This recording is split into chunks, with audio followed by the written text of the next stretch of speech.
Good morning, the students of class 9. Today's topic is Democratic Politics, chapter number 1, remaining portions. Last day's video, some topics are completed. Again, I am saying, first one, what is democracy?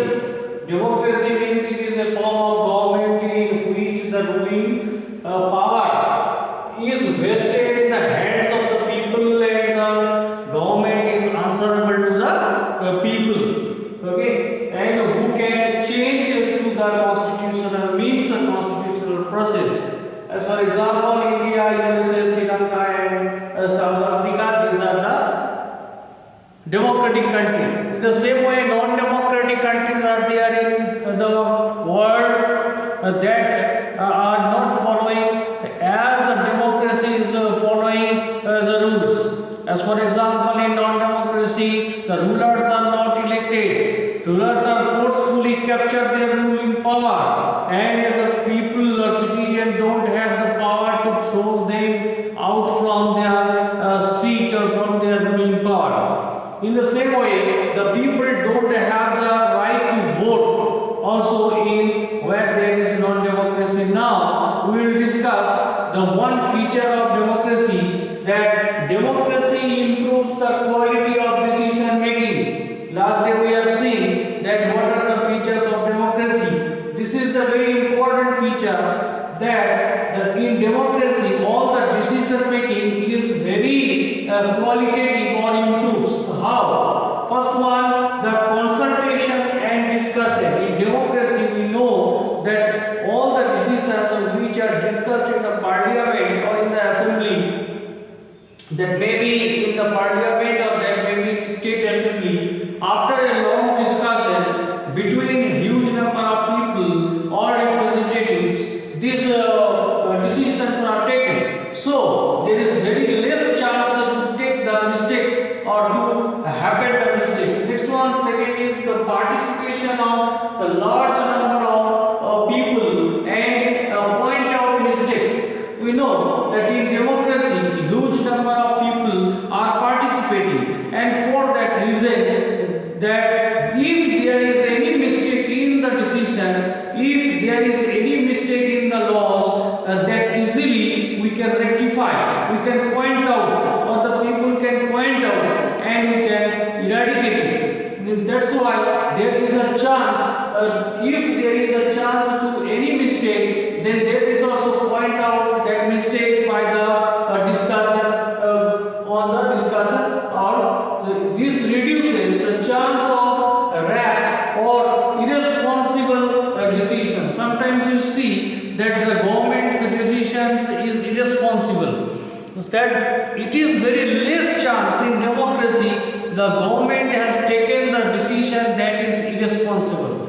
Irresponsible means that is not fruitful for the people, not beneficial for the people. That is called irresponsible decision making. So irresponsible decision making chances is very less in democracy. Why? Because long time discussion, debate and huge number of people also participate in this discussion. That's why there is very less chance to take the irresponsible decisions. And right to protest or force the government to withdraw any rules or it.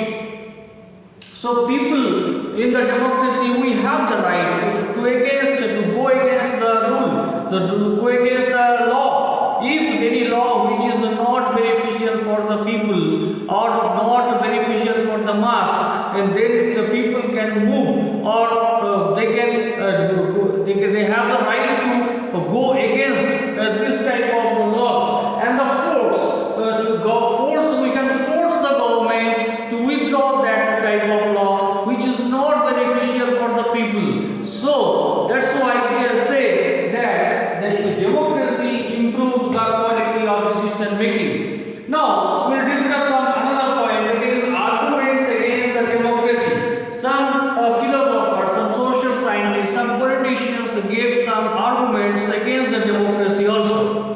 As for example, first one, instability.